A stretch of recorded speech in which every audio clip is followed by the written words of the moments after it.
कि अब अगर आप हमारे घर में घुस के मारेंगे ना हमें, तो हम आपके। अस्सलाम वालेकुम दोस्तों, इस वीडियो में आप देखेंगे कि हामिद मीर पाक फ़ौज और आईएसआई के ख़िलाफ़ किस तरह की ज़बान इस्तेमाल कर रहा है।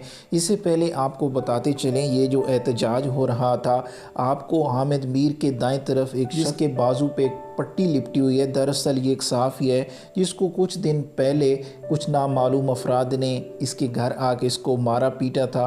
उसका नहीं पता वो लोग कौन थे, क्या थे, लेकिन इन्होंने इल्ज़ाम लगाया कि वो आईएसआई के लोग थे और उन्होंने आके इस सहाफ़ी को मारा पीटा है। अब आप देखेंगे कि हामिद मीर फ़ौज और आईएसआई के ख़िलाफ़ क्या ज़बान इस्तेमाल कर रहा है। घर में तो नहीं घुस सकते, आपके पास टैंकी और बंदूकें हैं, लेकिन अब हम आपके घर के अंदर की बात बताएंगे और ये भी बताएंगे कि किसकी बीवी ने किसको क्यों गोली मारी और उसके पीछे कौन जनरल रानी थी।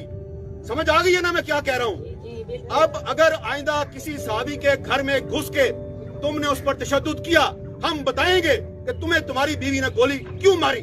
इतने मर्द के बच्चे हो, इतने बहादुर हो, तो सीना तान के कहो ना, हाँ जी मैं इसके घर में घुसा हूं। लेकिन तुम इतने बुज़दिल हो, इतने बेगैरत हो कि तुम ये तो नहीं मान रहे कि मैं इनके घर में घुसा था। तुम कहते हो ओहो नहीं, कोई लड़की का भाई था जिसने मारा है।